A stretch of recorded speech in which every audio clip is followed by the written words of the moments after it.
Hi, நான் கார்த்திக் பேசுகிறேன். நம்மக்கிட்ட இப்போ நிறைய ஸ்மார்ட் ஃபோன் அதிகமாக யூஸ் பண்ணுறதுனால சார்ஜிங் பிரச்சனை பெரும் பிரச்சனையாக இருக்குது இல்லையா? அந்த பிரச்சனையை தீர்க்கிறதுக்காக நம்ம ஆளுங்கெல்லாம் என்ன பண்ணுறாங்க, பவர் பேங்கர், சோலார் சார்ஜர், சம்மோன் அந்த மாதிரி என்னென்னவோ வாங்கி யூஸ் பண்ணுறாங்க. சில கம்பெனி ப்ராடக்ட்டுன்னும் போது அது எந்தளவுக்கு பாசிபிள்னு எனக்கு தெரியல. நான் இப்போ ரீசெண்டாக ஒன்று வாங்கினேன், எம்ஐ பவர் பேங்கர் சொல்லி. பார்த்தீங்கன்னா அது இதுதான். இதோடைய மில்லியாம்ஸ் பார்த்தீங்கன்னா 10,400 மில்லியாம்ஸ்னு கொடுத்துருக்குறாங்க. சரி, நல்லா இருக்கும். ஓகே, ஒரு ஃபோனுக்கு வந்துட்டு 2000 மில்லியாம்ஸ் இருந்தால் ஒரு வாட்டி சார்ஜ் பண்ணலாம். அப்போ 10,000 அப்படின்னமோ இதை ஒரு வாட்டி நம்ம இந்த பவர் பேங்கரை சார்ஜ் பண்ணாக்கா மினிமம் ஒரு 5லேருந்து 6 தடவை மேக்ஸிமம் போட முடியும். இதுதான் உண்மை. ஆனால் நம்ம ஆளுங்க அதையும் எவ்வளோ புத்திசாலித்தனமாக ஏமாத்துறாங்கன்றத நான் வாங்கி ஏமாந்த பிறகு தான் எனக்கே தெரியுது. அது எப்படின்றத உங்களுக்கு நான் காட்டுறேன், கொஞ்சம் நான் பாருங்கள்.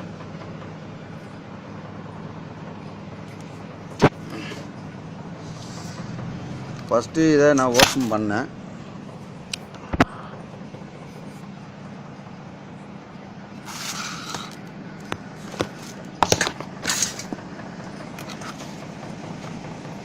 ஃபஸ்ட்டு இந்த பவர் பேங்கரை நான் ஓப்பன் பண்ணி எடுக்கிறேன். எடுத்து ஒன்றும் இல்லை, ஜஸ்ட் நீங்கள் இப்படி தள்ளிங்கன்னா போதும், இந்த மாதிரி வரும். இந்த மாதிரி வர்றதில் 1 2 3 4 மொத்தம் பேட்ரி இருக்கும். இந்த 4 பேட்ரி இருக்குன்னு தான் பேர். ஆனால் இந்த 4 பேட்டரியுடைய வேலை என்னன்னு பார்த்தீங்கன்னா, ஜஸ்ட்டு இது ஒரு எம்டி சிலிண்டர். இது பேட்டரியே கிடையாது, ஒரு டம்மி. இது ஒரு பேட்டரி கொடுத்துருக்குறாங்க. ஓகே, அடுத்து இன்னொரு பேட்டரியும் கொடுத்துருக்குறாங்க. அடுத்து இன்னொரு பேட்டரியும் கொடுத்துருக்குறாங்க. ஆனால் இந்த 3 பேட்டரியும் பார்த்தீங்கன்னா எந்த ஒரு கனெக்டிவிட்டியுமே கிடையாது. இந்த ஒரு பேட்டரி மட்டும்தான் இதில் கனெக்டிவிட்டியில் இருக்குது. அந்த ஒரு பேட்டரியோடைய வேல்யூஷன் என்னன்றது தெரியல, பட் இருந்தாலும் சொல்கிறேன் பாருங்கள். ஒரு நெகட்டிவ் ஒரு பாசிட்டிவ் மட்டும்தான் கனெக்ஷனில் இருக்குது. பட் இது ஆன் மோடில் இருக்குது. ஒரு வாட்டி நான் சார்ஜ் பண்ணேன்னா ஒரே தடவை மட்டும்தான் ஒரு ஃபோனுக்கு சார்ஜ் பண்ண முடியுது, அதுக்கு மேலே பண்ண முடியல. இதுதான் உண்மை. சரி, ஓகே, இதை விட்டுருங்க. ஏதோ 200 நான் இது வாங்கினது வந்துட்டு ஜஸ்ட் 200 ருபீஸ் தான். ஏன்னா அவன் சொன்னது 500 சொன்னாங்க. நான் 200 கொடுத்தா கூட எல்லாம் வேணாம் விடு அப்படின்னதும் கொடுத்துட்டாங்க. இது அதிகமாக எங்கே விற்கிறாங்க பார்த்தீங்கன்னா மோர் மார்க்கெட் அந்த மாதிரி ஏரியாவில். ஓகே, இப்போ உங்கள் கண் இதில் இது ஆல்ரெடி ஒரு ஸ்லீவ் பிரிச்சுது. ஏன்னா இது நான் என்னென்னு செக் பண்ணதான் பிரித்தேன், அதை விட்டுருங்க.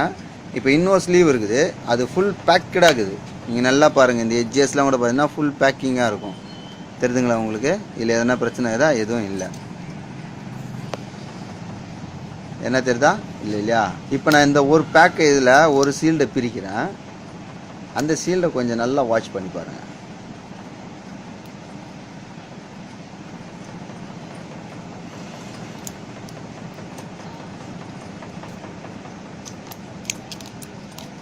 பார்த்தீங்கன்னா இதை ஃபுல்லாகவே ரிமூவ் பண்ணிட்டேன். இது ஆல்ரெடி நான் ஃபஸ்ட்டு ரிமூவ் பண்ணது, இப்போ நான் இது 2வது ரிமூவ் பண்ணது. 2 ஸ்லீவும் ஓரம் வச்சுட்டேன். சரி, இது ஒரு நெகட்டிவ் அண்ட் பாசிட்டிவ்னு வாங்க. சரி, இதுக்குள்ளே எதனா கனெக்ட் இருக்கா இல்லையான்னு செக் பண்ணலான்னு சொல்லி ஜஸ்ட்டு இதை லைட்டாக ஓப்பன் பண்ணேன். ஓப்பன் பண்ணால் நம்பவே மாட்டீங்க, அவ்வளோ ஒரு ஷாக் நியூஸ். என்னன்னு பார்க்குறீங்களா? ஃபுல்லாக பீச்சு மண்ணு தாங்குது. ஒரு சிலிண்டர்,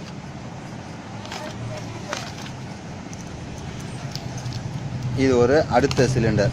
அந்த அடுத்த சிலிண்டர்லேயும் மண்ணு தான் இருக்குது, பீச்சு மண்ணு தான் இருக்குது. ஓகேங்களா? இப்போ இன்னும் ஒன்று இருக்குது, அந்த ஐட்டத்தையும் நான் ஓப்பன் பண்ணுறேன் பாருங்கள்.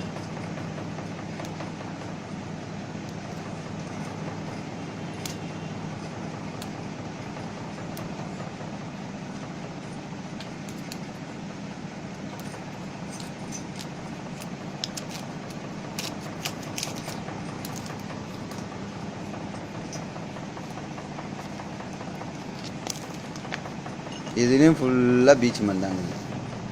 இந்த 3 சிலிண்டரும் வெறும் எம்டி சிலிண்டர். ஒன்று பண்ணலாம், இதை வாங்கினதுக்கு இந்த சிலிண்டர் வச்சு ஒன்று பண்ணலாம். எங்கள் அம்மாவுக்கு பொடி போடுறது டப்பா இல்லைனாங்க, அதுக்காக இந்த டப்பாவை கொடுக்கலாம். ஃபஸ்ட்டு விஷயம்.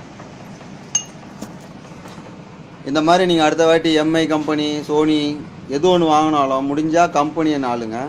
ஏன்னா இதெல்லாம் அன்வாரண்டி. இது மேக்ஸிமம் எங்கே சேல் பண்ணுறாங்கன்னு பார்த்தீங்கன்னா மோர் மார்க்கெட், டி நகர், பஜார் ரோடு இந்த மாதிரி ஏரியாவில் தான் உங்களுக்கு சப்ளை சேல்ஸ் பண்ணுறாங்க. ஸோ இதெல்லாம் நம்பி வாங்காதீங்க. அதிகபட்சம் இது எனக்கு தெரிஞ்சு ஒரு 200 கொடுக்கலாம், ஓகே அப்படின்றது எனக்கு மனசு திருப்தி. என்ன மாதிரி யாரும் அடுத்து வாங்கி ஏமாறாதீங்க. Thank you, good luck. Next time இந்த மாதிரி எதனா ஒரு விஷயம் இருந்தால் உங்களுக்கு கூட நான் ஷேர் பண்ணுறேன். நன்றி, வணக்கம். ஜேவி கார்த்திக். தேங்க்யூ.